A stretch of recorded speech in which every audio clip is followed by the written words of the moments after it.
Hello, కొంచెం పెంచండి.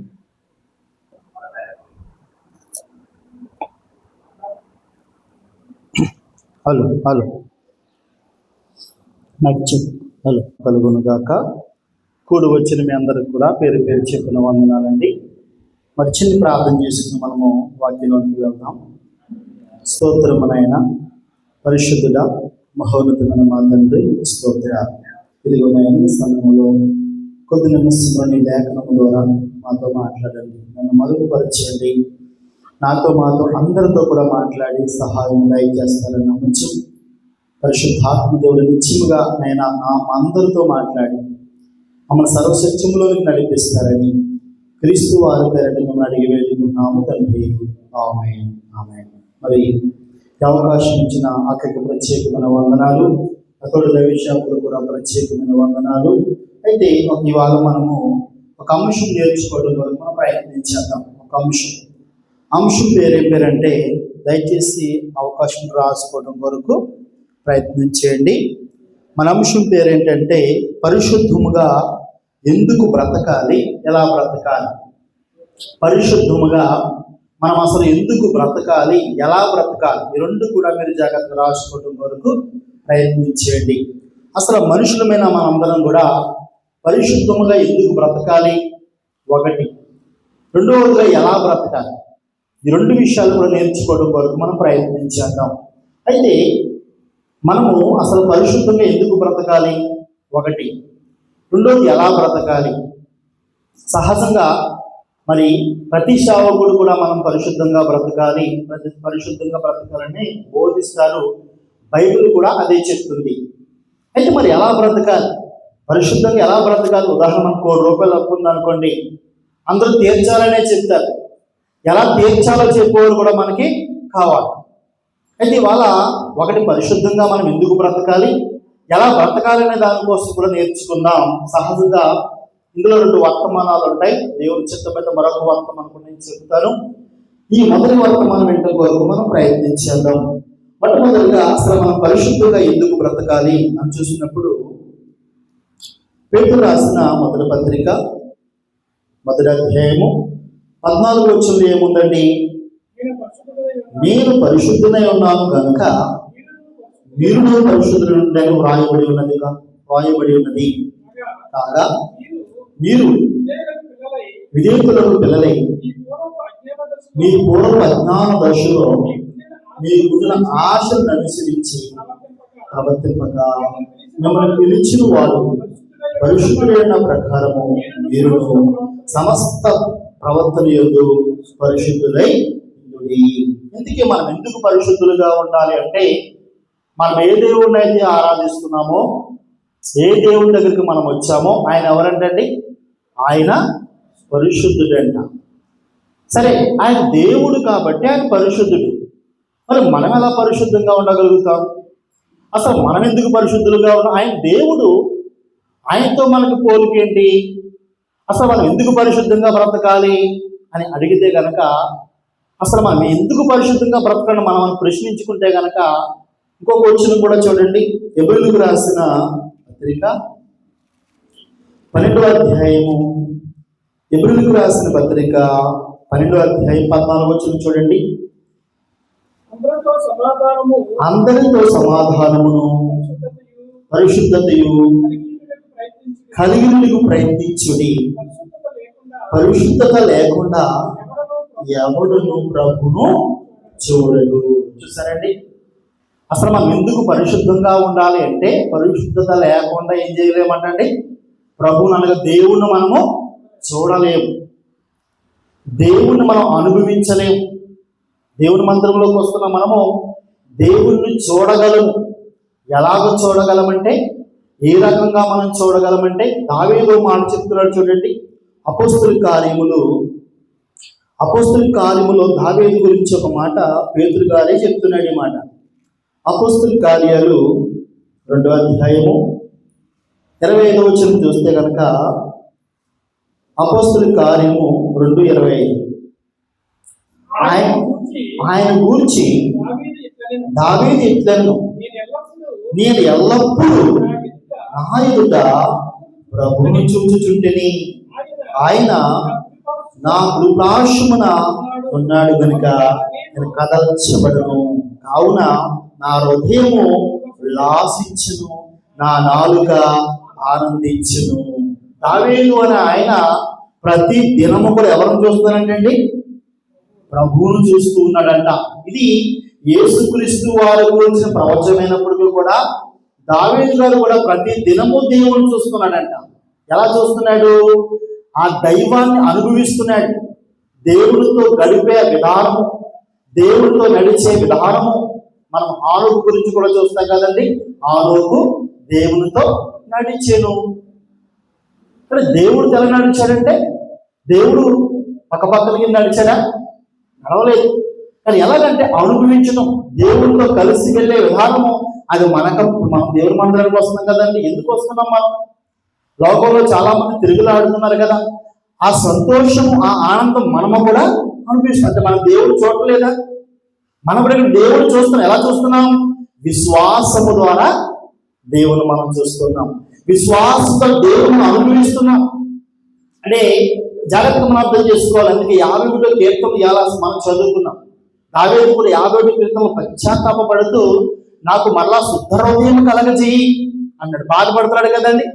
అంతకు ముందు నేను అనుభవించాను, నీతో నేను సమాధానంగా ఉన్నాను, నిన్ను నేను చూడగలిగాను, ఆత్మానుసారం నేను అనుభవించగలిగాను. కానీ ఇప్పుడు ఎప్పుడైతే నాలో పాపం వచ్చిందో ఇప్పుడు నేనైపోయాను, ఆ సమాధాన స్థితిని కోల్పోయాను. కాబట్టి నాకు మరలా లోతు హృదయం పుట్టించి నన్ను మరలా సరిచి అంటున్నాడండి. అంటే దేవుణ్ణి మనము చూడలేమంట. ఎప్పుడు? పరిశుద్ధత లేకుండా ఎవరు దేవుణ్ణి చూడలేమండి. అంటే మనం దేవుడి మందిరానికి వస్తున్నాం. దేవుడి మందిరానికి వచ్చిన మనము ఆ దేవుణ్ణి చూడటం, దేవుడితో నడవడం, ఆ దేవుణ్ణి అనుభవించటం అనేది ఎప్పుడు జరుగుతుందంటే మనము పరిశుద్ధముగా జీవించినప్పుడే అనుభవించగలుగుతాం. లోకంలో ఉంటే ఆ స్పర్శను కోల్పోతాం. ఆనందం ఇక్కడ దావీదు గురించి చెప్పినాడు. ఉల్లాసంగా ఉన్నాడంట, ఆనందిస్తూ ఉన్నాడంట. ఆత్మానుసరమైన ఆనందము, ఆత్మానుసర ఉల్లాసం అనేది దేవునికి మనకి కనెక్ట్ అయి ఉన్నప్పుడు, అంటే మనము పరిశుద్ధముగా బ్రతికినప్పుడే ఆ సంతోషం భూమి మీదే మనము అనుభవిస్తామండి. అలా అనుభవించిన భక్తులు ఈ భూమి మీద ఎంతో మంది ఉన్నారు. అందులో దావీదు గారు, దానియేలు గారు, ఇలా చెప్పుకుంటూ పోతే ఎంతమంది భూమి మీదే. అందుకే కదండి యేసుప్రభు అంటాడు, నా దినము చూడవల్ని అబ్రహాము ఎదురు చూచాడు అంటాడండి. విశ్వాసము ద్వారా దేవుణ్ణి చూడగలిగారు వాళ్ళు, అంటే ఆనందించగలిగారు, అనుభవించగలిగారు దేవుణ్ణి. కాబట్టి ఇక్కడ మనం అర్థం చేసుకోవాలి, మనం పరిశుద్ధంగా అసలు ఎందుకు బ్రతకాలంటే భూమి మీద ఉండగానే దేవుణ్ణి మనం ఇక్కడ అనుభవించాలి. అంటే భూమి మీద ఉండగానే దేవుణ్ణి మనము ఆనందించాలంటే మనం పరిశుద్ధముగా బ్రతకాలి. ఇక్కడ దాకా బాగానే ఉంది. మరి పరిశుద్ధముగా ఎలా బ్రతకాలి? ఇప్పుడు పరిశుద్ధంగా ఎందుకు బ్రతకాలంటే అర్థమైందని మనకి. పరిశుద్ధంగా ఎందుకు బ్రతకాలండి? దేవుణ్ణి మనము అనుభవించటం, దేవుని మనం ఇక్కడ భూమి మీద చూడటం, అది మనం పరిశుద్ధంగా బ్రతికితే తప్ప. అందుకే యేసుప్రభు అంటాడు మొదటి ప్రసంగంలో, హృదయ శుద్ధి గల వారు ధన్యులు, వారు దేవుని చూస్తారని చెప్పి. అంటే మనం ఇప్పుడు హృదయాన్ని శుద్ధి చేసుకోగలుగుతాం. అప్పుడు తెలుస్తుంది మనకి దేవుడికి మనకున్న ఆ సంబంధం అనేది, ఆ సంతోషం అనేది అప్పుడు దాకా మనకి తెలియదండి. హృదయాన్ని శుద్ధి చేసుకున్నప్పుడు మాత్రమే దేవుని మనము చూడగలుగుతాం, ఆ ప్రత్యక్షతను అనుభవించగలుగుతాం మనం. కానీ ప్రతి ఒక్కరు పరిశుద్ధంగా ఉండాలి. అయితే మరి పరిశుద్ధంగా ఉండాలి అంటే ఎలా? పరిశుద్ధంగా ఉంటేనే మనం దేవుని చూడగలుగుతామంట, పరిశుద్ధంగా ఉంటేనే దేవుని సన్నిధిని అనుభవించగలుగుతామంట, పరిశుద్ధముగా ఉంటేనే సమాధాన స్థితి ఉంటుందా మనకి, భవిష్యత్తులో పరిశుద్ధంగా ఉంటేనే పరలోకం కూడా. అయితే మరి పరిశుద్ధంగా ఎలా బ్రతకాలి, మరి పరిశుద్ధంగా ఎలా జీవించాలి మరి అని చూస్తే, యేసు ప్రభు వారు భూమి మీదకి వచ్చినప్పుడు ఒక మాట చెప్పారు. ఆయన ఏమన్నారంటే, నేనే మార్గం, నేనే సత్యం, నేనే జీవం అన్నాడు. అంటే యేసు ప్రభువారు ద్వారా తప్ప మనం పరలోక రాజ్యానికి వెళ్ళలేము. అంటే యేసు ప్రభు వారు ఏమి చెప్పినా అది చేసినప్పుడు మాత్రం మనం పరలోక రాజ్యానికి వెళ్ళగలుగుతాం, లేకపోతే పరిశుద్ధముగా బ్రతకగలుగుతాం. అక్కడ యేసు ప్రభు వారు కొన్ని మాటలు చెప్పారు చూడండి. మన పరిశుద్ధంగా ఎలా బ్రతకాలని దాన్ని నేర్చుకోబోతున్నాం మనం ఇప్పుడు.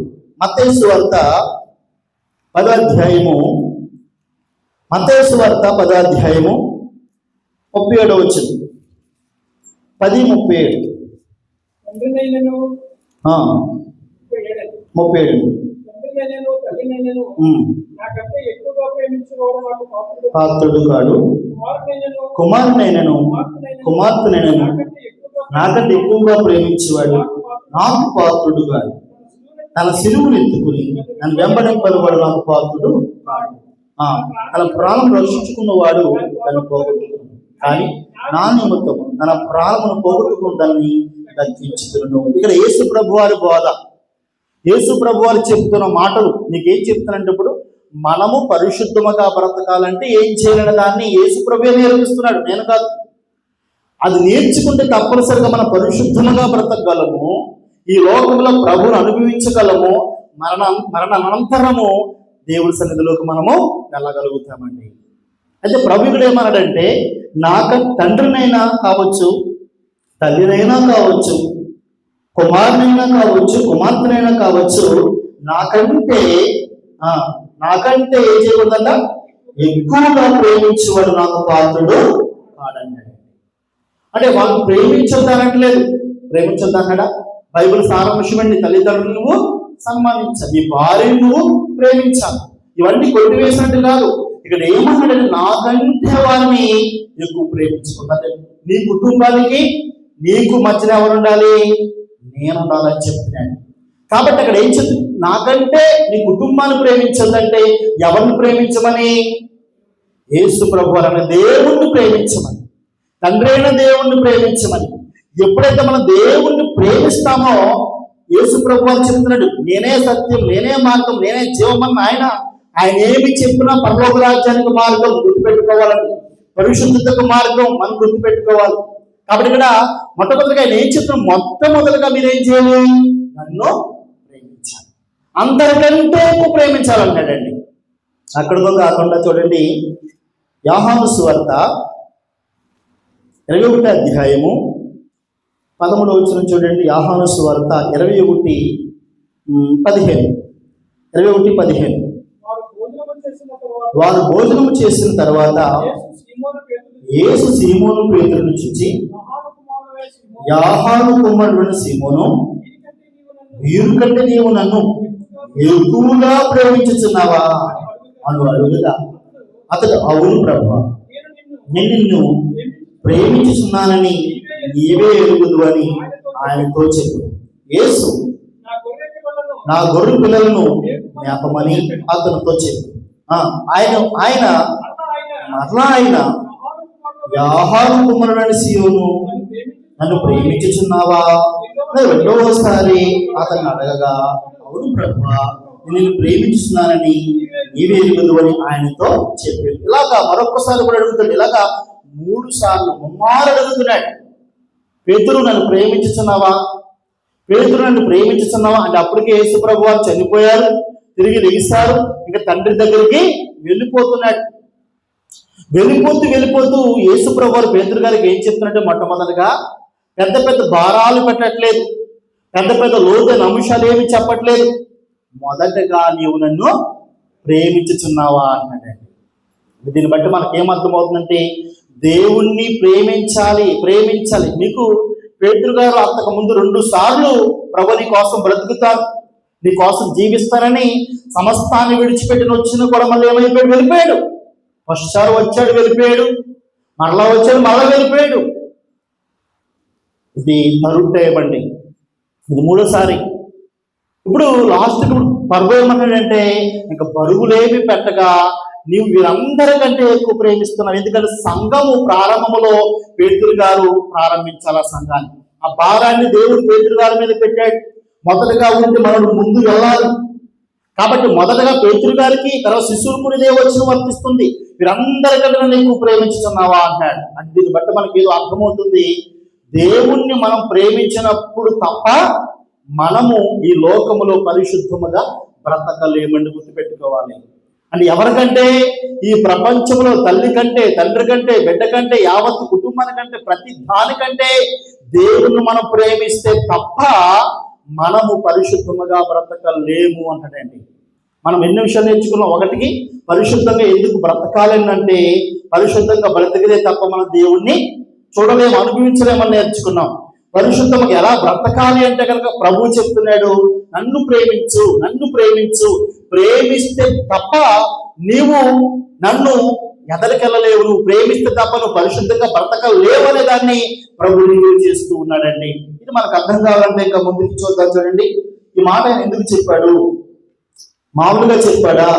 యేసు ప్రభు ఒక మాట చెప్పారంటే తప్పనిసరి లోతులోకి వెళ్ళి మాట్లాడతాడు. అది మనం అర్థం చేసుకోవడం కొరకు ప్రయత్నం చేయాలి. అంటే ప్రతి వ్యక్తి కూడా మొదటగా దేవుణ్ణి ప్రేమిస్తే తప్ప పరిశుద్ధముగా మనం బ్రతకలేమన్న విషయాలు ప్రతి ఒక్కరు అర్థం చేసుకోవాలి. దీన్ని మనం అర్థం చేసుకోవాలంటే దేవుడు బైబిల్లో ఒక పాట రాయిపించాడు. ఏం రాయిపించాడండి? ఒక పాట రాయిపించాడు. ఆ పాటను మనం అర్థం చేసుకుంటే గనక ఆ పాట ఎంత మధురమైన పాటో, ఆ పాట పరలోక రాజ్యానికి చేర్చే పాటని ఆయన రాయిపించాడు. చూద్దాం. చూడండి, పరమగీతము ఇది భూ సంబంధమైన పాట కాదు, ఇది ఒక పాట, ఒక సాంగ్. ఈ పరమగీతం అనేది పరలోక రాజ్యానికి చేర్చే ఒక గీతం, పరలోక రాజ్యానికి చేర్చే ఒక పాట. ఈ పాట జాగ్రత్తగా కనుక మనం అర్థం చేసుకుంటే, ఈ పాటలు కనుక మనము జాగ్రత్తగా చదివితే, మీరు పరమగీతాలంతా చదివితే వరుడైన యేసు ప్రభువారు వధువైన మనందరినీ ఎలా ప్రేమించాడో ఆ ప్రేమ మనకు అర్థమైతే తప్ప తిరిగి మరలా మనం ఆయన ప్రేమించలేము. సహజంగా మనలో చాలా మంది సినిమాలు చూస్తున్న వారు ఉంటారు. ప్రస్తుతం చూస్తున్నారు లేదో తెలియదు కానీ గతంలో మీరు చూసిన వాళ్ళే. అయితే కొన్ని సినిమాలలో ఒక పాట పెడతారు. ఆ పాట సినిమా మొదటి నుంచి లాస్ట్ వరకు కూడా ఆ సాంగ్ ని ప్లే చేస్తుంటారు. ఆ సినిమాకి ఆ సాంగ్ చాలా హైలైట్ గా ఉంటూ ఉంటది. ఈ పరమగీతం అనేది ఆది కాండము నుంచి ప్రకటన గ్రంథం వరకు కూడా వరుడైన యేసు ప్రభు వధువు కొరకు ఏమైతే చేశాడో అది చెప్పేది ఈ సాంగ్, ఈ పాట. ఈ పాట కనుక మనకు అర్థమైతే కనుక తప్పనిసరిగా మనం పరిశుద్ధముగా బ్రతకగలుగుతామండి. చూడండి, ఆయన ఏం మాట్లాడుతున్నాడో ఇక్కడ మనం ఇప్పుడు ఎవరు మాటలు చూస్తున్నామంటే ఇందులో చాలా మంది మాటలు ఉన్నాయి. ఆ పాటలో చాలా మంది ఉంటారు. ఇప్పుడు మన వరుడైన యేసు ప్రభు వారు పాడుతున్న పాటలో కొన్ని అర్థాలు మనం చూద్దాం. తర్వాత వధువు ఏ విధంగా స్పందించిందో కూడా మనం చూద్దాం. దాని ద్వారా మనం ఎలా పరిశుద్ధముగా బ్రతకగలమో మనం నేర్చుకుందాం. చూడండి, పరమగీతము 2:10 చూడండి, పరమగీతము 2:10. ఇప్పుడు నా ప్రియుడు నాతో మాట్లాడుచున్నాడు, నా ప్రియురాలా సుందరవతి లెమ్ము రమ్ము. చలికాలము గడిచిపోయింది, వర్షాకాలము తీరిపోయింది, వర్షం ఇంకా రాదు. దేశమంతటా పువ్వులు పూజిస్తున్నవి, పిట్టలు కోలాహలము చేయు కాలము వచ్చింది. పావురము స్వరము మన దేశములో వినబడుచున్నది. అంజరుపు కాయలు పక్మవుచున్నవి, ద్రాక్ష చెట్లు పూత పట్టి సువాసనిచ్చుచున్నవి. నా ప్రియురాలా సుందరవతి లెమ్ము రమ్ము. పండ సందులలో ఎగురు నా ప్రావురుమా, పేటు బేటల నాశ్రయించు నా పావురుమా. నీ స్వరము మధురము, నీ ముఖము లోహనము. నీ ముఖము నాకు కనబడనివ్వు, నీ స్వరము నాకు వినబడనివ్వు. ఇవి వరుడైన యేసుక్రీస్తు ప్రభువారు మనందరిని ఉద్దేశించి పాడుతున్న పాటలో కొన్ని మాటలు, పాట ద్వారా చెబుతున్న కొన్ని మాటలు. అంటే వధువులు ఏ విధముగా తను ప్రేమిస్తున్నాడో, వధువులు నీవంటే నేనంటే ఆయనకి ఎంత ఇష్టమో ఈ పరమగీతంలో సులోభాన్ని వాడుకుని ఆయన చెబుతున్న మాటలండి. అయితే మీకు ఈ మాటలు ఇక్కడ కనపడవు. ఆయన ఏ విధముగా ప్రేమిస్తున్నాడో ఇక్కడ ఒక్కడే కనపడదండి. మీరు ఆది కాండము నుంచి ప్రకటన దాకా కూడా చదువుకుంటే ఆయన మనందరినీ ఎలా ప్రేమిస్తున్నాడు, ఏ విధముగా మనం ఆయన ప్రేమ రుజువెత్తుతున్నాడు, ఏ విధముగా మనమంటే ఎంత ఇష్టమో మీరు ఆది కాండం మొదటి అధ్యాయం మొదలుకొని ఆకారి ప్రకటన వరకు మీరు చదువుకుంటే ఆయన ప్రేమ మనకు అర్థమవుతుంది. ఇక్కడ అంటున్నాడు చూడండి, ఆయన ఏమంటున్నాడంటే చక్కటి మాటలు. నా ప్రియురాలా సుందరవతి లెమ్ము రమ్ము. పండ సందులలో ఎగురు నా పావురుమా అంటూ నీ స్వరము మధురము, నీ ముఖము మనోహరము, నీ ముఖము నాకు కనబడనిమ్మంటున్నాడండి. సహజంగా కొన్ని సందర్భాల్లో మన పిల్లలకు కూడా మీరు జాగ్రత్తగా పరిశీలిస్తే, కొట్టితే వాళ్ళు మన మాట వినరండి, వారు ప్రేమగా చెబితేనే వింటారు. దేవుడు తాను ఎలా మారుతూ వచ్చాడో చూడండి. దేవుడు తాను మన మీద ఎంత ప్రేమిస్తున్నాడో ఈ పాట ద్వారా తన ప్రేమను వ్యక్తపరుస్తున్నాడు. తన ప్రేమ లేఖ ద్వారా వ్యక్తపరుస్తున్నాడు. మరొక వచనం కూడా చూడండి, 4వ అధ్యాయము 9వ వచనం చూడండి. 4వ అధ్యాయం 9వ వచనం. నా సహోదరి ప్రాణేశ్వరి, నీవు నా హృదయమును వశపరుచుకుంటే, ఒక చూపుతో నా హృదయమును వశపరుచుకుంటే, ఈ ఆహారములో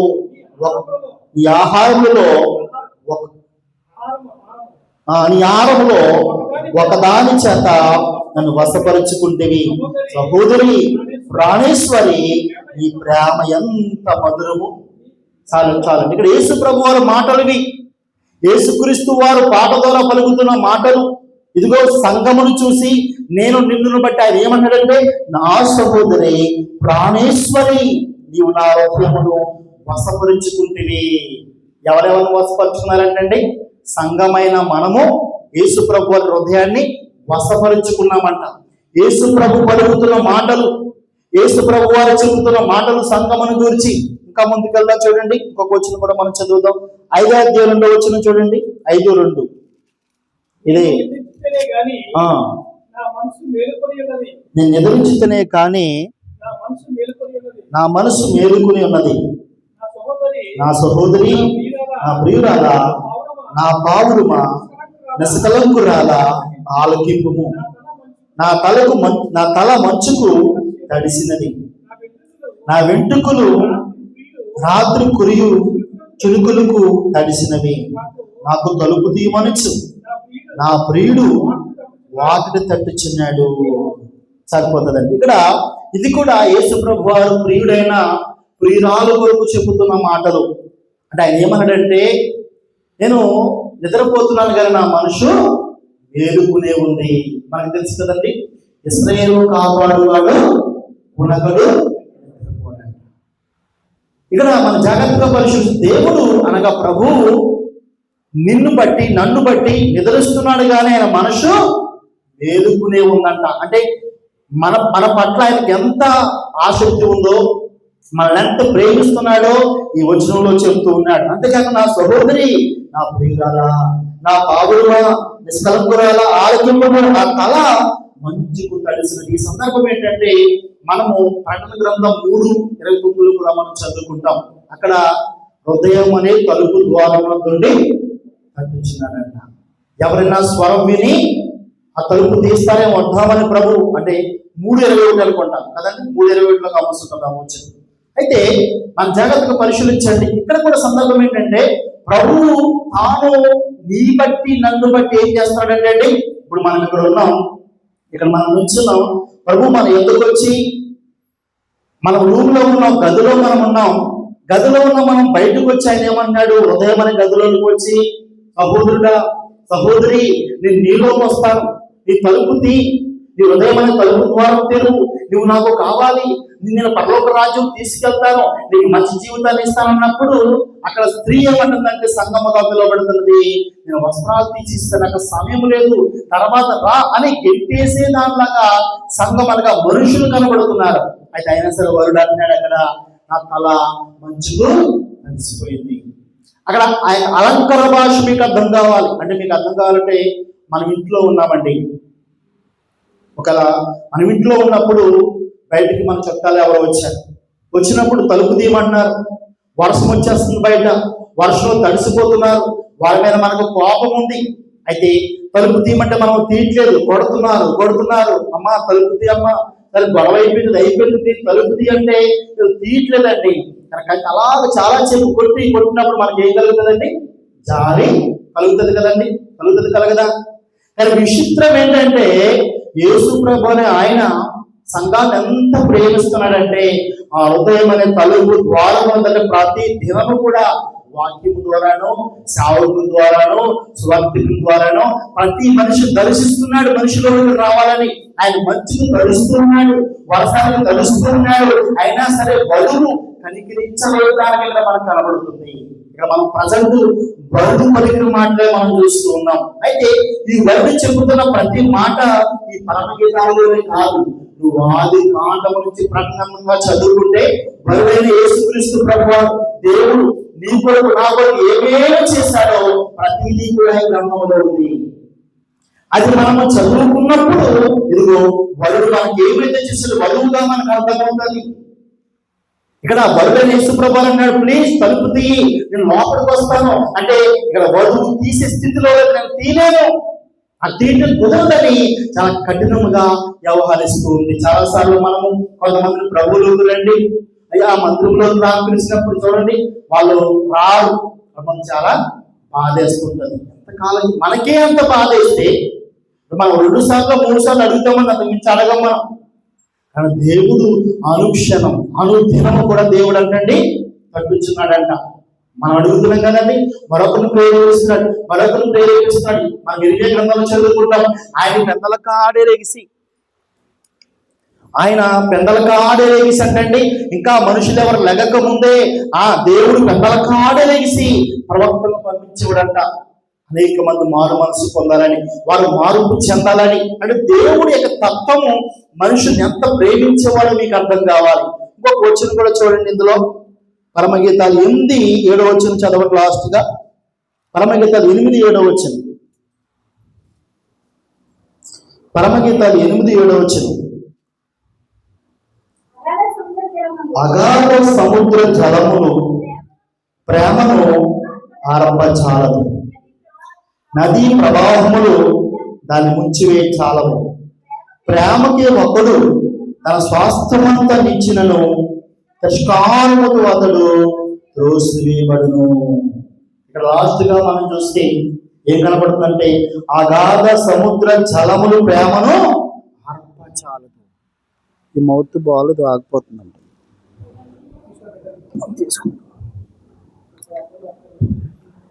చూడండి, మనం ఇక్కడ చూస్తే కనుక అగాధ సముద్ర జలము ప్రేమను ఆర్పచాలదండి. నదీ ప్రవాహం దాన్ని ముంచివేయి చాలవు. అంటే యేసు ప్రభువారు మనందరినీ ఎంత ప్రేమిస్తున్నాడో చూడండి. ఆయన ప్రేమ అనేది ఎలా ఉన్నదంటే సముద్రాలు ఆర్పజాలగా అంతలా ప్రేమిస్తున్నాడు. నది ప్రవాహం దాన్ని ముంచివేయి చాలాగా ఉన్నాయండి. అంటే దేవుని యొక్క ప్రేమ వధువు సంఘమైన నిన్ను నన్ను ఆయన ఎంత ప్రేమిస్తున్నాడో వరుడుగా ఉన్న ఆయన ఆ ప్రేమను సముద్రం వచ్చి కూడా ముంచలేదంట. నదీ ప్రవాహాలు సముద్రం వచ్చి ఆర్పలేదంట. నదీ ప్రవాహాలు వచ్చి కొట్టుకోవడం పోలేవంట. అంతగా వధువైన నిన్ను నన్ను ఆయన ప్రేమిస్తూ ఉన్నాడంట. ఇది ఈ గ్రంథంలో తాను ప్రేమను వ్యక్తపరుస్తూ ఉన్నాడు, ఈ పాటలో చెబుతూ ఉన్నాడు. అంతేకాకుండా అతడంట తను ఎంత ప్రేమించాడంటే ప్రేమకి ఒకడు తన స్వాస్థ్యమును ఇచ్చినను. అంటే యేసు ప్రభువుని ఎంత ప్రేమించాడంటే ఇది నన్ను పరలోక రాజ్యానికి తీసుకెళ్ళడానికి తండ్రి లోకానికి పంపించినప్పుడు ఈ లోకానికి వచ్చి ఆఖరికి తను ఏమిచ్చేసాడు తెలుసండి, తన జాస్తి కుమారుడిని లోకానికి వచ్చి మనుషుడుగా పుట్టి తానే రిక్తుడుగా చేసుకుని, అంటే అతడు దేవుడైంది, దేవుడు కుమారుడైంది, లోకానికి మనుషుడుగా వచ్చాడంట. రిక్తుడుగా వచ్చేసాడు. మన పిలుపు రాష్ట్రపతిలో మనం చదువుకుంటాం. రిక్తుడుగా వచ్చేసి లేకపోతే ఒక పశువులు పాకలో బయట పుట్టి పశువులు పాకలో పరుగు పెట్టి ఒక పేదవాడిగా కొట్టి యేసు ప్రభు వారి నీలాగా అన్నాలుగా కూలి పని కూడా ఆయన చేసుకున్నాడండి. వడ్రం పని చేసుకునేవాడు ఆయన 30 ఏళ్ళు వచ్చేంత వరకు కూడా. అంటే తల్లిదండ్రులకు లోబడి బ్రతికినవాడు ఇంతగా బ్రతికాడు. అంతటితోనే కాకుండా ప్రతి మనిషి కొరకు సిలువేయబడ్డాడు. ప్రతి మనిషి అంటే తనకున్న స్వాస్థాన్ని, అంటే ఆఖరికి యేసు ప్రభు వారికి ఉన్న ఆఖరికి మనుషులుగా ఆయన పుట్టిన తర్వాత ఆఖరికి ఆయన చేసిందంటే ఆయనకున్న రక్తము ఎలాగంటే ఆయన రక్తమంతా కూడా ప్రియురాలైన నీ కొరకు నా కొరకు దారబోసేసాడండి. ఆయన రక్తమంతా దారబోసేసాడు. ఆయన శరీరము ఇదిగో దున్నబడిందంటండి. అదే చెప్తున్నాండి ఇక్కడ, ఒకడు ప్రేమకే స్వాస్థ్యమునిచ్చినను ఇంత ఇచ్చినా సరే, అంటే ఆయన రిక్తుడిగా అయిపోయాడు, మనుషుడిగా వచ్చాడు, లేకపోతే రక్తానంతా కాల్చాడు, ముఖం మీద నుమ్ములేయించుకున్నాడు, తల మీద ముళ్ళు కిరీటం పెట్టుకున్నాడు. ఇంత చేసిన రక్తమంతా కాల్చినా కూడా ఏమన్నా అంగీకరించిందా స్త్రీ? ఒప్పుకున్నారా సంఘం అంటే? ఆ రోజుల్లో మనం చూస్తే తిరస్కారముతో అతడు యేసుక్రీస్తుని సిలువేయండి కదండి. అంత బాధాకరం. బర్నబా అతని పేరేం పేరు? బర్నబాని మాకు విడుదల చేయండి, బందిపోటు దొంగ ఆడు మాకు కావాలి కానీ క్రీస్తుని సిలువేయండి అని కేకలేసినట్టు. ఎంత బాధాకరమో చూడండి. అంటే అప్పుడు మనం అక్కడ లేం కానీ ప్రభు ఎంత బాధపడ్డాడంటే, ఎంత ప్రేమించిన అంటే వధువైన మనందరినీ ఎంత ప్రేమించినా అయ్యో బాబు చాలా సంతోషము, మా కొరకు చనిపోతున్నాడని ఆనందపడిన వారు ఎవరు లేరు కానీ తిరస్కారపడిన వారిని తోసేశారంటండి. ఎంత ప్రేమించాడో చూడండి. ఆ రోజు వారే కాదు, ఈ రోజులో మనలో చాలా మంది కూడా ప్రభువుని చూపించేవారుగా లేరు. ప్రభు కంటే భార్యను ప్రేమించేవారుగా, ప్రభు కంటే భర్తను ప్రేమించేవారుగా, ప్రభు కంటే లోకాన్ని ప్రేమించేవారుగా, ప్రభు కంటే డబ్బుని ప్రేమించేవారుగా, ప్రభు కంటే బంగారాన్ని ప్రేమించేవారుగా, ప్రభు కంటే లోకం అంతటినీ ప్రేమించి తిరస్కారముతో ప్రభువు దూషించబడుతున్నాడు ఈనాటికి కూడా. అయితే ఇప్పుడు మనము చాలా వచనాలు మనం చూసుకున్న పరమగీతాల్లో ఇదంతా వధువు కొరకు ఏమేమైతే చేశాడో అది మనం ఆ మాటలు మాత్రమే చూస్తాం. వరుడు వధువుని ఎంత ప్రేమించాడో, వరుడైన యేసుక్రీస్తు ప్రభువారు వధువైన నిన్ను ఎంతగా ప్రేమించాడో ఇవన్నీ తాను చెప్పాడు. ఇవన్నీ మీకు ఇంకెక్కడెక్కడ కనబడతాయండి? నాకు చెప్పాలి. మీకు బైబిల్ అంతా చదువుకున్నప్పుడు, ఆది కాలం నుంచి ప్రకటన మీద ధ్యానించినప్పుడు ఆయన ప్రేమ మనకు అర్థమవుతుంది. మనం ఏ డాక్టర్ ఉన్నాం తెలుసా అండి? యేసు ప్రభు ఏమన్నాడు? అందరికంటే నీవు నన్ను ఎక్కువగా ప్రేమిస్తున్నావా అంటే మనం పరిశుద్ధముగా బ్రతకాలి అంటే ఫస్ట్ ప్రేమించకపోతే మనం పరిశుద్ధముగా బ్రతకలేము. అంటే ఈ పరిశుద్ధంగా బ్రతకడం అంటే ఏం తెలుసుకున్నాం? మనము దేవునితో కలిసి వెళ్ళటం, దేవునితో ఉండటం, దేవుని అనుభవించడం అనే సంగతి మీరు జ్ఞాపకం ఉంచుకోవాలి.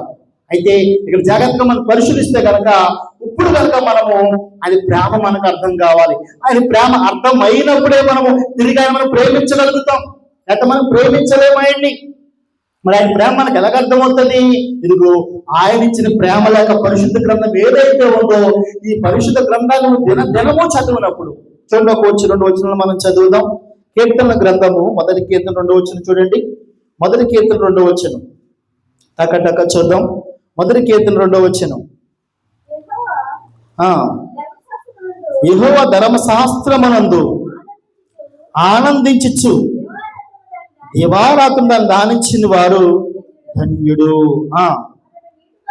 అతడు నీటి కాలువ ఎవరన నాటబడినదై ఆకు వాడక తన కాలమందు ఫలమిచ్చు చెట్టు వలె ఉండును.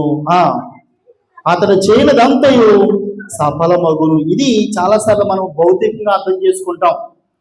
ఈ ధర్మశాస్త్రం అనగా దేవుని వాక్యము దివారాత్రము ధ్యానించడం వల్ల మనకి కలిగే లాభం ఏంటో తెలుసండి. అది ఎలా చదవాలంటే దేవుని వాక్యాన్ని ఎలా చదవాలంటే 1 ప్రతిరోజు చదవాలి దేవుని వాక్యాన్ని. 2 ఎలా చదవాలంట? ఆనందించుచు చదవాలంట. పరిశుద్ధ గ్రంథాన్ని నువ్వు ఎలా పడితే అలా చదివితే ఆ ప్రేమని నీకు అర్థం అవ్వదు. యేసు ప్రభు దేవుడు రాసిన ప్రేమ లేక అది మనకు అర్థం అవ్వాలి. అది మనకు అర్థమైనప్పుడే మనం తిరిగి స్పందించగలుగుతాం. అంటే దేవుని గ్రంథాన్ని ఎలా పడితే అలా చదివితే కుదరదు, కానీ ఆనందిస్తూ చదవాలంట. అంటే మనం ఒక చికెన్ కర్రీ వండుకున్నాం, ఒక మటన్ కర్రీ వండుకున్నాం, ఎలా తింటామండి? ఆనందంగా తింటాం. పులిపొలి చెట్టుకున్నాం, చారుగా తింటాం, కొంచెం బాధపడుతూనే తింటాం. కానీ ఒక నచ్చింది మనం ఆనందంగా తింటాం, ఆస్వాదిస్తాం. మరి అలాగే దేవుని గ్రంథం అనేది ఇది ఏమైనా మామూలుగా అనుకోవద్దండి. యేసుప్రభు అంటాడు, ఇదిగో మీ పితరులు ఆ రోజున ఆకాశం నుంచి కురిసిన మన్నాడు తిరిగిపోయినా తిన్నా కూడా వాళ్ళు ఏమైపోయారు? చచ్చిపోయారు. అటువంటిది కాదు ఇవాళ మీకు ఇవ్వబోతున్నది. ఇది తినువాడు మరి అన్నాడు మరణించడని యేసుప్రభు చెప్తాడండి. అంటే దేవుని గ్రంథాన్ని మనం ఎలా చదవాలంటే ఆనందిస్తూ చదవాలి, ప్రతిరోజు చదవాలి.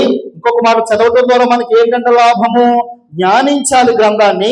జ్ఞానించడం అంటే ఒక మాట మనకు అర్థం కాలేదు, ఆ మాటను అర్థం చేసుకోవడం వరకు ప్రయత్నం చేయాలి, ఎవరైనా అడిగి తెలుసుకోవాలి, దేవుణ్ణి అడగాలి. అది అర్థమయ్యేంత వరకు కూడా వదలకూడదు మనము.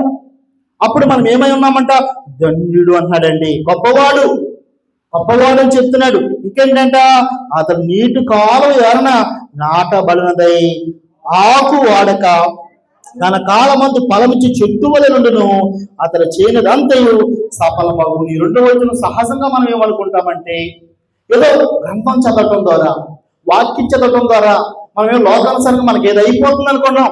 ఇక్కడ మాట్లాడుతున్నది లోకానుసారంగా కాదు, కానీ ఆత్మానుసారంగా మీరు ఆలోచిస్తే గనక, ఎప్పుడైతే ఒక వ్యక్తి ఆనందిస్తూ ఈ దేవుడు ఇచ్చిన ప్రేమ లేఖన పరిశుద్ధ గ్రంథాన్ని చదువుతాడో, అతను తగిన కాలమున మరలా దేవుడు మనల్ని ఎంత ప్రేమించాడో మనకు అర్థమవుతుంది, ప్రభు ప్రియుడు మనల్ని ఎంత ప్రేమించాడో మనకు అర్థమవుతుంది.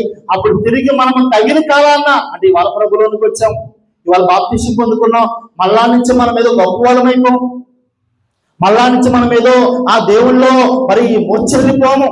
కొంత టైం పట్టవచ్చు.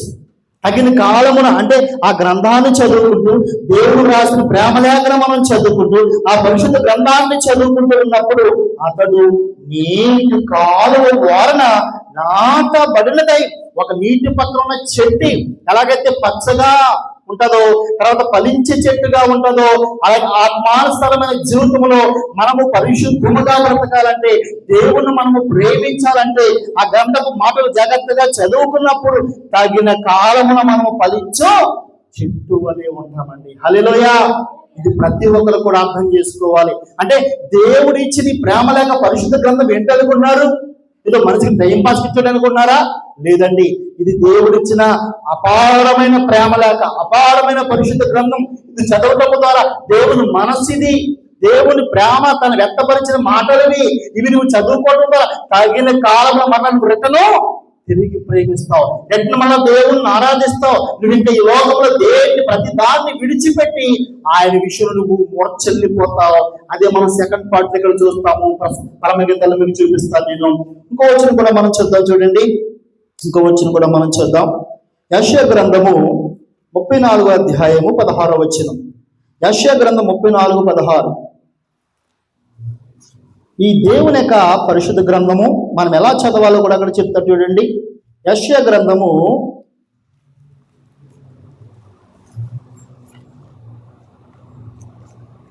34 యెహోవా గ్రంథమును పరిశీలించి చదువుకునుడి. చాలండి. ఎలాగంటండి, దేవుని గ్రంథాన్ని ఎలా చదవాలంట?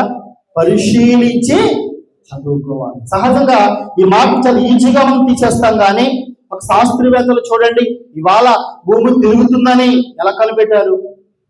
లేకపోతే ఇదిగో సూర్యుడు ఉన్నాడు, సూర్యుడు కూడా తిరుగుతున్నాడు ఎలా కనిపెట్టారు? లేకపోతే చాలా కనిపెట్టారు శాస్త్రవేత్తలు. ఆకాశంలో నీళ్ళున్నాయి వాళ్ళు కూడా కనిపెట్టారు. ఇలాగ ఎన్నో కనిపెట్టుకుంటూ శాస్త్రవేత్తలు వచ్చారు. ఇవాళ ఫ్లైట్ ఆకాశం ఎదుగుతుంది ఎలా కనిపెట్టారు?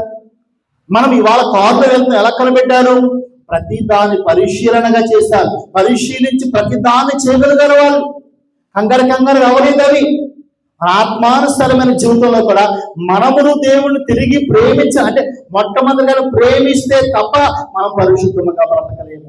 ఆయన మనం ప్రేమించాలి అంటే గనక ఇదిగో దేవుడిచ్చిన ప్రేమ లేఖను పరిశీలించి చదవాలి.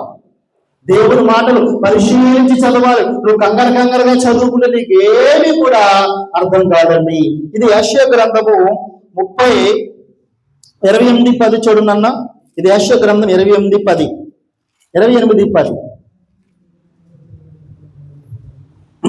యెషయా గ్రంథం 28:10.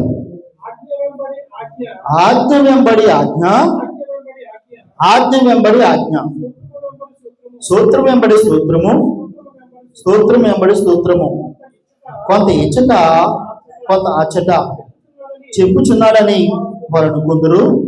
నిజమే, అలసిన వారికి నెమ్మది కలుగజేయడి.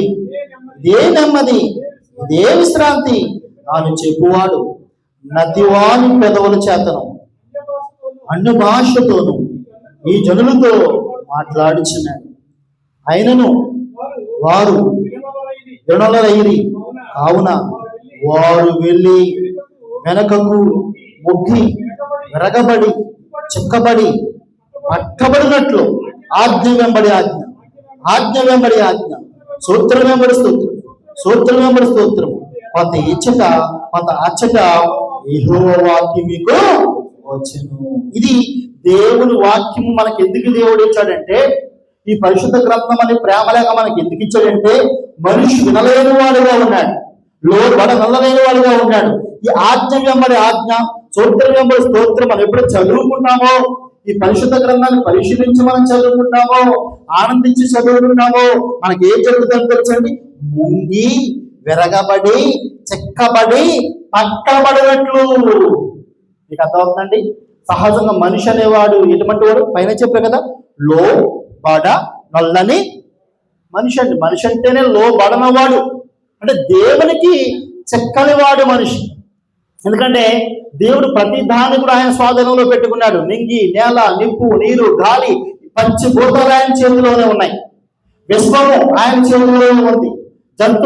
జీవరాశులు, జలరాశులు అన్ని ఆయన చేతిలో ఉన్నాయి. ఆయన మాట మాత్రం పలికితే గాడిద మాట్లాడుతుంది, మాట పలికితే కాకి ఆహారం చేస్తుంది, మాట పలికితే చేపలు వచ్చేస్తాయి, ఆయన మాట పలికితే ఆకాశం వింటది, భూమి వింటది. ప్రతిదీ ఆయన చేతిలో ఉండగానే మనిషి అప్పుడే ఆయన చేతిలో లేడు.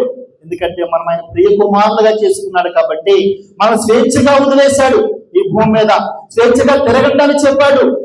మనకు మనంగా రావాలి. అది ఎప్పుడైతే మనం స్వేచ్ఛగా ఈ భూమి మీద వదిలాడో, దేవుడికి దొరకని వాడిగా మనం ఉన్నాం, వినలేని వాడిగా మనం ఉన్నాం, నల్లలేని వాడిగా ఉన్నాం. అది దేవుడికి మనల్ని ఎలా పట్టుకున్నాడు తెలుసండి? ఒక కత్తించో, ఒక కర్ర ఇచ్చో, ఒక కేకేసో పట్టుకోవట్లేదంట. ఇదిగో దేవుడు లేఖనం, దేవుడు మనం ఎలాగైతే ప్రేమించాడో ఆయన వాక్యము ద్వారా, ఆయన మాటల ద్వారా, ఈ ఆజ్ఞ వెంబడి ఆజ్ఞను పంపించి, సూత్రం వెంబడి సూత్రం పంపించి మనం ముందు ఎదరపడి పట్టబడి కట్టబడినట్లు. కొంతమంది పిల్లలు మాట వినలేదనుకోండి, ఇచ్చినప్పుడు కట్టేస్తారు. మీకు తెలుసా? మాట విని పిల్లలు ఉంటారు, వాళ్ళు కట్టేస్తారండి. అంటే పనులు అయ్యి ఉన్నప్పుడు అంటే వాళ్ళు ఇంటికి వెళ్ళిపోతారేమని. అలా దేవుడు మనం ఎలా కడతాడంట, ఎలా పట్టుకుంటాడంట? ఇదిగో ఈ వాక్యమే నిన్ను పట్టుకుంటుంది, ఈ వాక్యం నిన్ను కట్టేస్తుంది. చెరపట్టి పౌలు అంటాడు, చెరపట్టి మేము మీ దేవుని ఎద్దకి తీసుకొస్తామని కొరింథీ రాసిన పత్రికలో. హల్లెలూయా. అంటే దేవుని వాక్యం అంటే ఏంటనుకున్నారండి? ఈ దేవుడు ప్రేమ లేక, ఇది బలవంతంగా కాదు, ప్రేమతోనే పట్టుకుంటది. ప్రేమ మరణమంత బలమైంది. ఎలాగంటండి? ప్రేమ మరణమంత బలమైంది. ఈ ప్రేమ కలిగిన దేవుని వాక్యము ఎప్పుడైతే నువ్వు చదువుకుంటావో, ఈ ప్రేమ కలిగిన దేవుని వాక్యం సంతోషించి చదువుకుంటావో, ఈ ప్రేమ కలిగిన దేవుని ప్రేమ లేఖను నువ్వు పరిశీలించి చదువుకుంటావో, ఈ ప్రేమ కలిగిన దేవుని వాక్యాన్ని కొంత ఇచ్చట ఉంది, కొంత అచ్చట ఉంది. చాలా మంది సహజంగా నేను కీర్తన గ్రంథంలో చదువుకుంటామండి, మేము సామెతలో చదువుకుంటామని అంటారు. అలా కుదరదు. కొంత ఇచ్చట కొంత అచ్చట. ప్రతి ఆది కాండము నుంచి నువ్వు పట్టినంత వరకు చదువుకోవాల్సిందే. నీకు అర్థమైన అర్థం కూడా చదువుతూ చదువుతూ చదువుతూ ఉంటే పరిశీలన చేయాలి. ఒక వస్తువు పడిపోయినప్పుడు ఎలా పరిశీలన నువ్వు వెతుక్కుంటావో, దేవుని వాక్యాన్ని ఎలా వెతకాలంటే వెండిని వెతికినట్టు నువ్వు దాన్ని వెతికియాలా. ఎలా వెతకాలంటే అండి, వెండిని ఎలాగైతే నీకు పడిపోయిన వెండి ఉందనుకో ఎలా వెతుకుతావు, నీ బంగారం ఎలా వెతుకుతావు, అలా ఈ దేవుని మాటలు ప్రేమ లేకనే నువ్వు వెతుకుతూ చదువుకున్నప్పుడు ఆయన ప్రేమ ఏంటో నీకు అర్థమవుతుంది, ఆయన మనం ఎలా ప్రేమించాలో మనకు అర్థమవుతుంది. అప్పుడు మనము దేవునికి కట్టబడతామంట. ఇక్కడ యెషయా గ్రంథం మనం చూస్తున్నామండి, ముంగి విరగబడి చెక్కబడి పట్టబడినట్లు ఆజ్ఞ వెంబడి ఆజ్ఞ, ఆజ్ఞ వెంబడి ఆజ్ఞ, స్తోత్రం వెంబడి స్తోత్రము, స్తోత్రం వెంబడి స్తోత్రము. కొంత ఇచ్చట కొంత అచ్చట యెహోవా వాక్యం మనకి ఇచ్చాడు. ఇలాగా నీకు ఎప్పుడైతే నిజంగా దినదినము వాక్యాన్ని చదువుకుంటావో, దినదినము పరిశీలనగా చదువుకుంటావో, దయచేసి వాక్యాన్ని ఆచారబద్ధంగా చదవద్దండి. ఒక రోజులో మనము ప్రొద్దుట అన్నం తింటాం, మధ్యాహ్నం ప్రొద్దుట టిఫిన్ చేస్తాం, మధ్యాహ్నం అన్నం తింటాం, మళ్ళా సాయంత్రం భోజనం చేస్తాం, స్నాక్స్ తింటాం. అంటే రోజుకి 3-4 గంటల తిండికి మనము కేటాయిస్తుంటాం. దేవుని వాక్యం అంటే ఆత్మ సంబంధమైన ఆహారం. ఇదిగో దేవుని మాటలు ఎంత చేప చదవగలుగుతున్నాం, మనం ఎంత సమయాన్ని ఇవ్వగలుగుతున్నాం, ఎంత సమయాన్ని వింటున్నామని చాలాసార్లు మనం బాధపడిపోతుంటాం. నా బ్రతుకు సరిగ్గా మారట్లేదు, సరిగ్గా దేవుని బ్రతకలేకపోతున్నాం కొంతమంది ఫీల్ అవుతున్న సందర్భాలు ఉంటాయి. ఎందుకు బ్రతకలేకపోతున్నావు అంటే నువ్వు శరీరాన్ని వేరుగుతున్నావు, శరీరాన్ని అన్ని తింటున్నావు, 3 పూట్ల తింటున్నావు, 3 పూట్ల తాగుతున్నావు, నిద్రపోతున్నావు. కానీ ఆత్మ విషయంలో ఆత్మావసరంగా నువ్వు ఎదగాలంటే, ఆత్మానుసరంగా దేవుడిని ప్రేమించాలంటే ఈ ఆత్మకు ఆహారం ఏమిటి? దేవుని యొక్క వాక్యం అండి. ఈ వాక్యం ఎవరైతే చదువుతారో, ఈ వాక్యం ఎవరైతే ధ్యానిస్తారో వారు దేవునికి పట్టబడతారు. వాక్యం ఎవరైతే చదవరో వారికి మనుషులకు పట్టబడతారు, వారు డబ్బుకు పట్టబడతారు, బంగారానికి పట్టబడతారు, లోకముల వారికి పట్టబడతారు. దేవుని వాక్యం చదువు వారు దేవునికి పట్టబడి దేవుని ప్రేమిస్తారండి. అయితే ఎక్కడితో వాక్యం అయిపోలేదు. చూడండి, ఇప్పుడు మనము ఎప్పుడైతే ఈ వరుడు మాట్లాడటం మొదలు పెట్టాడో, వధు వింటం మొదలు పెట్టిందో అయిపోయింది మన వాక్యం. ఒక 5 నిమిషాలను ముగించేస్తాను. ఎప్పుడు వరుడు పరమగీతంలో పాట ద్వారా మాట్లాడాడు. ఎవరితో మాట్లాడాడు? వధువుతో, అంటే నీతో నాతో. అదొక పాట, ఒక సాంగ్. ఇదంతా మీరు ఆది కాలం నుంచి ప్రకటన దాకా దేవుడు మాట్లాడిన మాటలు మనకు ఉంటాయి. అవి మీరు అందరూ చదువుకుంటే తర్వాత ఇక్కడ వధు స్థితి ఎలా ఉందో చూడండి ఒకసారి. ఆ వధు స్థితి ఎలా మారిపోయిందో, ఆ వధువు జీవితం ఎలా మారిపోయిందో, రేపు నీ బ్రతుకు నా బ్రతుకు అలాగే మారిపోతారు ఆయన మాటలు విన్నప్పుడు, ఆయన మాటలు చదివినప్పుడు. పరమగీతము 2:4 పరమగీతము 2:4 2:4 అతడు నన్ను విందుశాలకు తోడుకుని పోయిను, నా ప్రేమను వజముగా ఎత్తును, ప్రమాతిశయము చేత నేను మూర్ఛిల్లుచున్నాను. ద్రాక్ష పండు ఎడల పెట్టి నన్ను బలపరచుడి, నన్ను ఆదరించుడి. అతడు ఎడమ చెయ్యి నా తల క్రింద ఉన్నది, కుడి చేత అతను నన్ను కౌగిలించుకునిచున్నాడు. చాలా ఇక్కడ ఏమంటుందంటే, ఇక్కడ ఇప్పుడు ఈ మాటలు ఎవరంటే వధువు మాటలు, అంటే నీవు నేనన్నమాట. ఇక్కడ భవిష్యత్తులో జరగబోయేదాన్ని సొలొమోను గారి ద్వారా చెప్పించిన మాటలు ఇవి.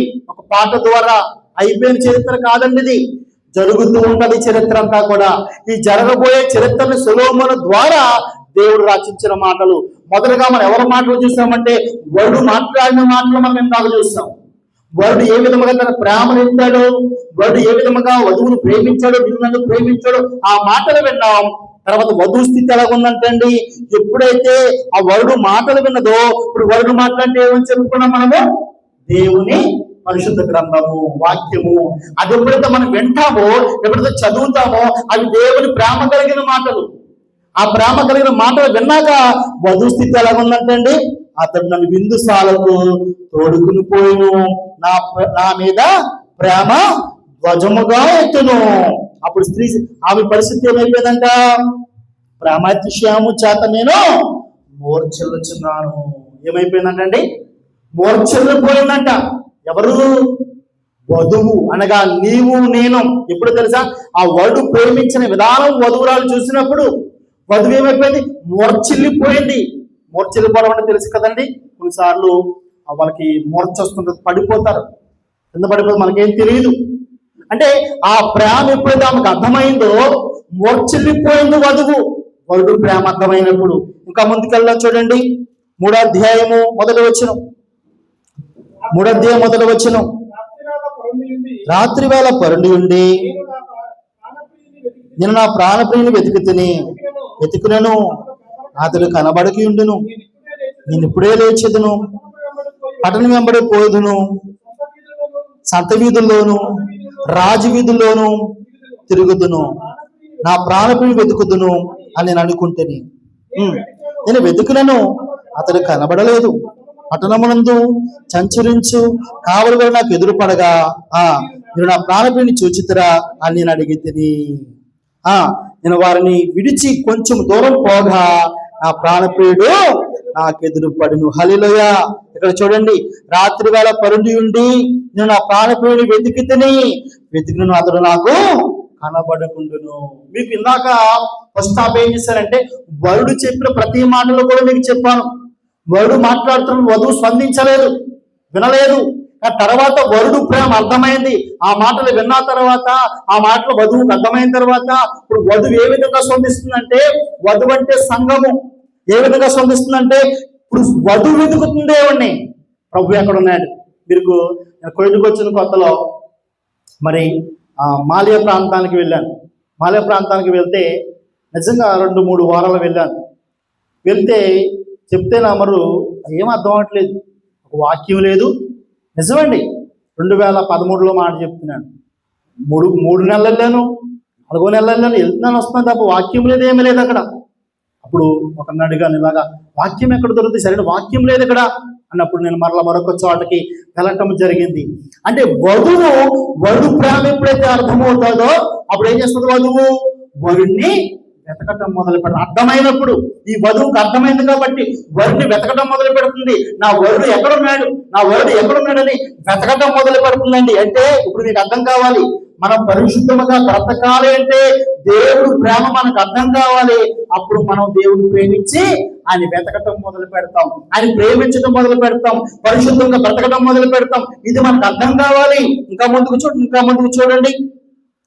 5వ అధ్యాయం 6వ వచనం. నా ప్రియుడికి నేను తలుపు తీయనంతలో అతడు వెళ్ళిపోయిను, అతని మాట వినుటితోనే నా ప్రాణము సొమ్మచిల్లును. నేను అతని వెతికినను, అతను కనబడకపోయిను. నేను పిలిచినను, అతడు పలుకలేదు. పట్టణములో తిరుగువారు కావలవారు నాకెదురు పడి నన్ను కొట్టి గాయపరిచింది. ప్రకారం మీద కావలి వారు నా పై వస్త్రము దొంగలించితిరి. చాలండి. ఇక్కడ మనం చదువుకున్నాం. అంతకుముందు వరుడైన యేసు ప్రభు వారు ఏం చేశాడు? వధువుని తట్టాడు, తలుపు తీయమన్నాడు. వధువేమంది? ఖాళీ లేదంత. పైన మనం చదువుకుంటే 3వ వచనంలో నేను వస్త్రము తీసివేసితేనే నేను మళ్ళా దాన్ని ధరింపునేలా, నా పాదములు కడుక్కుంటూనే నేను మాట వల్ల మురుగు చేయనేలా అని రివర్స్ సమాధానం చెప్పింది. మనలో కూడా కొంతమంది చూడండి, దేవుని సేవకులు సువార్త చెప్పినప్పుడు వెంటనే వినేసామని వెంటనే మన ఆలోచన ఏంటి? పాస్టర్ డబ్బుల కోసం తిరుగుతారండి వీళ్ళు, పనా పాట మతాలు మారుస్తారండి వీళ్ళు, ఈ పని పాట లేక ఇటు తిరుగుతారు అన్న సందర్భాలు మనలో చాలా మంది ఉండకపోలేదు కదండి. అంటే మొదట్లో ఏ మనిషి కూడా దేవుడి మాటకు లోబడేవారు కాదు. మొదట్లో ఏ మనిషి కూడా దేవుడిని స్పందించరు. కానీ దేవుడు వదిలాడా? అక్కడ మనం పై చదువుకున్నాం, నేను మంచుకు తడిచిపోతున్నాను, వర్షానికి తడిచిపోతున్నాను, వధువా తలుపుతి అంటే వధువే చెప్పిన తీయటం కుదరదు. ఇప్పుడు నేను పాదాలు కలుగుతున్నాను, వస్త్రాలు తీసేసాను అని సమాధానం చెప్పిన వధువు తర్వాత ఆమెకు ఏం కలిగిందంటండి? 4వ వచనం 5:4 తలుపు సందులలో నా ప్రియుడు చెయ్యి చాచగా నా అంతరంగము అతని ఎడల జాలి కలుగును. నా ప్రియునికి తలుపు తీలేచితిని, నా చేతి నుండి వేలు నుండి ఎడామాసి గడియల మీద స్రవించును. అంటే మీరు జాగ్రత్తగా ఆత్మానుసారంగా లేఖనాలు మీరు ధ్యానిస్తే కనుక ఈ మాటలన్నీ మీకు అర్థమవుతాయి. తలుపు తీద్దామని వెళ్ళిందంట, ప్రభు మీద ప్రేమ కలిగిందంట వధువుకి. వెళ్ళినంతలో వరుడేమైపోయాడు? వెళ్ళిపోయాడంట. అది యెషయా గ్రంథంలో మనం చదువుకుంటాం. యెహోవా మీకు దొరుకుని కాలమునే ఆయన వేడుకోండి, సమీపముగా ఉండగానే వేడుకోండి, ఆయన వేడుకోండి, మీకు మన ఆయన దొరకడు అంటున్నాడండి. అంటే చాలాసార్లు దేవుడు మనల్ని అడుగుతుంటాడు. కొంతమంది స్వార్థ చెప్పిస్తుంటాడు, కొంతమంది దైవ సేవకులు మనతో మాట్లాడుతుంటాడు. అప్పుడు మనం దేవుడు నాతో మాట్లాడుతున్నాం, మనం ఏం చేయాలి? స్పందించి ప్రభువు మన హృదయంలో ఆహ్వానించాలి. కానీ స్త్రీ అలా లేదంటే అండి, ఆహ్వానించలేదు, చాలా చెప్పి బెట్టి చేస్తుంది. కానీ తర్వాత ఆయన ప్రేమను అర్థమైంది. ఇప్పుడు ఏం చేస్తుందంటే ప్రభువుని వెతకడం మొదలు పెడుతుంది. నా ప్రియుని తలుపు తీయనంతలో అతను వెళ్ళిపోయాను, అతని మాట వింటుతోనే నా ప్రాణము సొమ్మసిల్లును. హల్లెలూయా. మనలో చాలా మంది కూడా సొమ్మసిల్లిపోయాం ప్రభు ప్రేమలో. ఆ దేవుని వాక్యానికి లోబడిపోయాం, ఆ దేవుని మాటలకు లోబడిపోయాం, ఆ దేవుని ప్రేమకు లోబడిపోయాం. అయితే వధువు సంగతి ఎలా ఉందంటే సొమ్మసిల్లిపోయిందంట. అక్కడ తాకుండా ఏం చేస్తుంది? నేను అతన్ని వెతికి తిని అతను నాకు కనబడకపోయాను, నేను పిలిచిను అతడు పలకలేదు. పట్టణంలో తిరుగువారు కావలవారు నాకు ఎదురుపడి నన్ను కొట్టి గాయపరిచింది. సహజంగా మన లోకంలో మందు తాగుతున్నప్పుడు, లోకం వ్యభిచారం చేస్తున్నప్పుడు, లోకంలో బ్రతుకుచున్నప్పుడు సాతాను అంటాడు, చేయరా నాన్న చెయ్యి, నీకేం కొంత చేయరా, నా సొమ్ముడంతా నీకే, నేనే నీకు తోడుగా ఉంటాను, ఇదిగో నిన్ను కాపాడుకోవడం నేను కొరకును నిద్రపోనంటే ఎవడు? సాతాను. ఎప్పుడైతే వరుడు వెతకడం మొదలు పెడతావో, ఎప్పుడైతే క్రీస్తుని వరుడు కోసం వెళ్ళటం మొదలు పెడతావో, ఎప్పుడైతే ఆ ప్రభు ప్రేమను అర్థం చేసుకుంటావో, ఆ వరుడు కోసం బ్రతకడం తీర్మానం చేసుకుంటావో, అప్పుడు గాయపరిచేవాడు ఎక్కువ అవుతారు. సాతానికి విరోధం అయిపోతాడు, వాడికి శత్రువుగా మారిపోతాడు. అప్పుడే నీకు శ్రమలు, అప్పుడే నీకు ఇబ్బందులు, అప్పుడే నీకు కష్టాలు, నేను గాయపరిచి కొట్టే విధానాలు ఎన్నో ఉంటాయి. అది భౌతికంగా కావచ్చు, ఆత్మీయంగా కావచ్చు. అయితే ఈ వధువు చాలా గొప్పది. ఎంత గొప్పదంటే అంత కొట్టినా, అంత గాయపరిచినా ఇది ఏమైపోతుందంటండి, ఏమైపోతుందంట చూడండి. నా ఎదురు పనులను కొట్టి గాయపరిచిరి, ప్రకారుల మీద కావలి వారు నా పై వస్త్రమును దొంగలించిరి. ఎందుకన్నాడు, యెరూషలేము కుమార్తెలారా, నా ప్రియుడు మీకు కనబడలేదా, ప్రమాదేశం చేత ఈ ప్రియురాలు ఏమైపోయినట్ట, మూర్ఛుండని మీరు అతనికి తెలియజేసినట్లు ఈ చేత ప్రమాణము చేయించుకుందును. ఇక్కడ మనం జాగ్రత్తగా గమనిస్తే ఇవాళ చాలా మంది మన ఇండియాలో ఉన్న అనేకమైన ప్రాంతంలో ఉన్న వారు ఇశ్రాయేలు దేశం వెళ్ళి ఏం చేస్తున్నారండి, సువార్తను ప్రకటిస్తున్నారు, వారికి చెబుతున్నారు. అసలు గతంలో వారే మొదటి వారిగా ఉన్నవారై ఉండి, ప్రభుతో ఉన్నవారై ఉండి, వారి లోకాసరమైన జ్ఞానము చేత దేవుని ప్రేమని ఎరగకుండా వారుగా ఉన్నారు. ఇక్కడ ఏం చెప్తుంది చూడండి, స్త్రీ అంటే మనమే, అనుజనులే సంఘం అంటే యెరూషలేము కుమార్తెలారా, నా ప్రియుడు మీకు కనబడలేదా. ఇవాళ అనేక మంది ఇశ్రాయేలు ప్రజలు దేవుడి నుంచి తప్పిపోతే అనుజనులు అనేక మంది ప్రభువుని వెంబడించే వారుగా ఉన్నారు. ఇప్పుడు కిందకి మనం చదువుకుంటే ఏమంటారు, ప్రేమాతిశయము చేత ఈ ప్రియురాలు మూర్ఛులనని మీరు అతను తెలియజేయనట్లు మీ చేత ప్రమాణము చేయించుకుందును. అప్పుడు చూడండి, స్త్రీలలో అతికి సుందరవగుదానా, వేరే ప్రియుని కన్నా ఈ ప్రియుని విశేషం ఏమిటి, నువ్వు మా చేత ప్రమాణం చేయించుకున్నట్టుకు వేరే ప్రియుని కన్నా నీ ప్రియుని విశేషం ఏమిటి. చాలా మంది అంటున్నారు, ఇశ్రాయేలు దేశంలో మొన్న కొంతమంది వీడియో చూస్తాను నేను, సువార్త చేస్తుంటే వాళ్ళని అరెస్ట్ చేస్తున్నారండి. ఎందుకు మీరు యేసుప్రభు ప్రకటన చేస్తున్నారు, ఎందుకు మీరు యేసుప్రభుని మీరు ఎక్కడ ప్రకటన చేస్తున్నారు, ఏ ఊరి మీద ఎందుకు వచ్చారు ఇక్కడికి అని వాళ్ళని ఈ మధ్యకాలం చట్టం చేశారు ఇశ్రాయేలు దేశంలో. చట్టం ఏంటంటే అక్కడ సువార్త ప్రకటిస్తే మరి ఎన్ని సంవత్సరాలు కలిసి జైలు సెక్స్ పెట్టారండి అక్కడ ఇశ్రాయేలు దేశంలో, వాళ్ళు పెట్టారు. ఇక్కడ మీరు ఏం చెప్తూ చూడండి, వాళ్ళు అడుగుతున్నారు, ఎందుకు ఈ ప్రభుని మీరు ప్రకటిస్తున్నారు, ఎందుకు ఈ ప్రభుని ప్రకటిస్తున్నారు అన్నప్పుడు ఇప్పుడు అంటుంది, ఎందుకు ప్రకటిస్తున్నామంటే అక్కడ ఇశ్రాయేలు దేశంలోనే కాదు, ఇవాళ ఇండియా దేశంలో కూడా చాలా మంది అంటున్నారు, ఎందుకు మా యొక్క ప్రాంతంలోకి మీరు వస్తున్నారు, ఎందుకు మా ఊర్లోకి మీరు వస్తున్నారు, మా ఊర్లో భ్రాంతి షాప్ ఉన్నా పర్వాలేదు, మా ఊర్లో బీర్ షాప్ ఉన్నా పర్వాలేదు, మా ఊళ్ళో ఏ పాపం జరిగినా పర్వాలేదు, మా ఊరంతా తగలబడిపోయినా పర్లేదు, యేసు ప్రభు మా కొడుకు, ఎందుకు ఆయన మాకు తీసుకొస్తున్నారు, ఎందుకు యెరూషలేములో దేవుడు మాకు తీసుకొస్తున్నారు అని అడిగే వాళ్ళకి అసలు ఎందుకు మీరు ఇలా చేస్తున్నారంటే, ఇప్పుడు ప్రియురాలంటుంది, అనగా సంఘం అంటుంది, ఏమంటుందండి, వేరే ప్రియుని కన్నా ఈ ప్రియుని విశేషం ఏమిటంటే చూడండి, ఏమంటుంది, నా ప్రియుడు ధవళవర్ణుడు, రత్నవర్ణుడు, 10,000 మంది పురుషులలో అతను గుర్తించవచ్చును. హల్లెలూయా. ఏమంటే తెలుసండి, నా ప్రియుడు ధవళవర్ణుడు.